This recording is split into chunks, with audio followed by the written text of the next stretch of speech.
तो दोस्तों ये वीडियो डिमोनिक एवोल्यूशन मनवा के चैप्टर 2 होने वाला है और अगर आपने चैप्टर 1 नहीं देखा है तो पहले आप इसका चैप्टर 1 जरूर देख ले। उसकी वीडियो की लिंक मैंने आपको डिस्क्रिप्शन बॉक्स में डाल दी है और अगर आपको वीडियो पसंद आती है तो वीडियो को लाइक जरूर कर दीजिएगा। तो चलिए वीडियो स्टार्ट करते हैं। चैप्टर 2 की स्टार्टिंग में हम देखते हैं आंग जमीन पर पड़ा होता है जिसे एक लड़का उठाता है और उससे पूछता है कि तुम ठीक तो हो ना। इसके बाद वो लड़का अपना नाम बताता है जो लान स्नो होता है। अब यहाँ पर दोस्तों हम एक लड़की को भी देखते हैं जो आंग से कहती है कि सिर्फ नाम रखने से कोई आंग नहीं बन जाता और इस लड़की का नाम सीतू लियो होता है।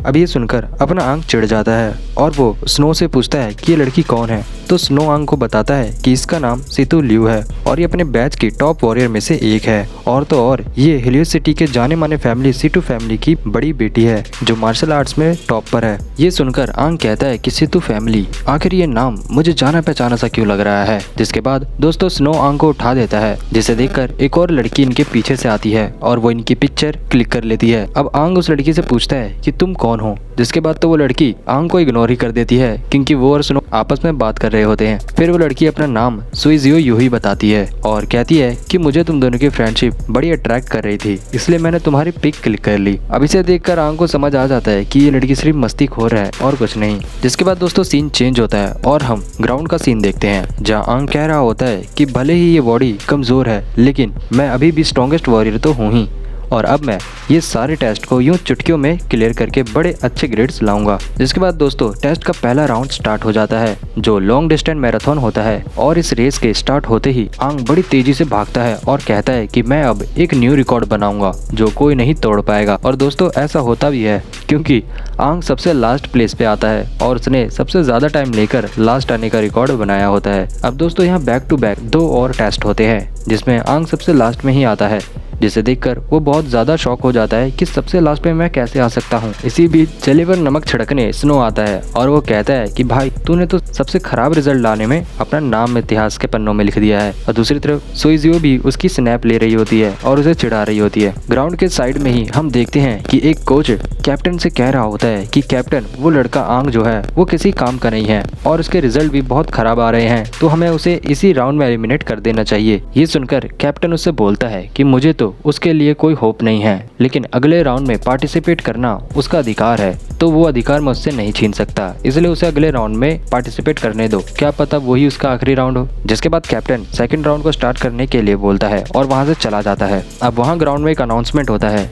जिसमें कहा जाता है कि अब सबका सेकंड राउंड होगा जहां आपको ग्राफ्टिंग इक्विपमेंट के सिंक्रोनाइजेशन पर पास किया जाएगा। यह अनाउंसमेंट की सुनते ही आंग स्माइल करते हुए कहता है ग्राफ्टिंग सिंक्रोनाइजेशन, वाह, इसका मतलब कि अभी भी मेरे पास एक चांस है क्योंकि 60 साल पहले मैं ही था जिसने इसमें 96% का स्कोर प्राप्त किया था। ग्राफ्टिंग सिंक्रोनाइजेशन एक ह्यूमन के शरीर नहीं बल्कि उसकी विल पावर पर जज करती है।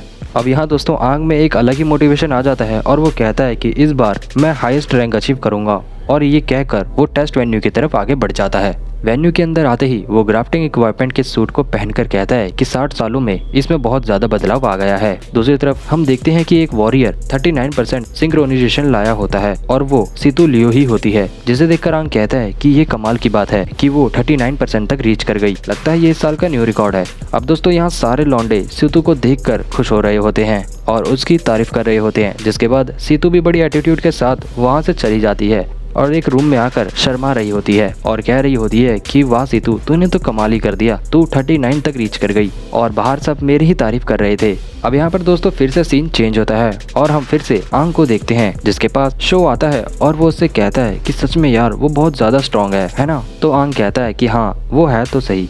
फिर स्नो आंग से पूछता है कि तुम नर्वस नहीं हो। तो आंग कहता है कि नहीं, मैं बिल्कुल ठीक हूँ, वैसे भी मैंने इसे पहले भी यूज कर रखा है। जिसे सुनकर स्नो थोड़ा शॉक हो जाता है और वो हैरान भी होता है कि आखिर ये क्या बात कर रहा है। तो फिर आंग उसे बताता है कि ग्राफ्टिंग इक्विपमेंट लगाने पर वो हमारे शरीर पर बहुत ज्यादा पेन और प्रेशर डालते हैं जिससे कंट्रोल करना बहुत मुश्किल होता है। इसके बाद दोस्तों हम देखते हैं कि स्नो भी पास हो जाता है और सुइजियो भी पास हो जाती है जिन्हें देखकर कैप्टन कहता है कि इस बार हमें बहुत अच्छे वॉरियर्स देखने को मिल रहे हैं। तभी हम एक और गर्ल को देखते हैं जो वहाँ खड़ी होती है और वो कैप्टन से कहती है कि इस बार अभी तक हमें 6 कैंडिडेट ऐसे मिले हैं जो 30% या उससे ज्यादा स्कोर कर चुके हैं और इस बार का बैच भी बड़ा कमाल का है। अब यही दोस्तों कैप्टन आंग को देखकर कहता है कि इस बार कुछ नालायक भी आए हैं, जहां अपना आंग टेस्ट के लिए आगे बढ़ रहा होता है, लेकिन सब लोग उसके ऊपर हंस रहे होते हैं और वो उसे देखकर कह रहे होते हैं कि आखिर ये सुखड़ा क्या करेगा, ये तो वहां जाते ही उल्टी करके मर जाएगा और इससे पहले के सभी टेस्ट में तो ये लास्ट में आया है। अब इन सब की बातें सुनकर आंग बोलता है कि और हंस लो तुम लोग, लेकिन जब मैं उस टेस्ट में क्लियर हो जाऊंगा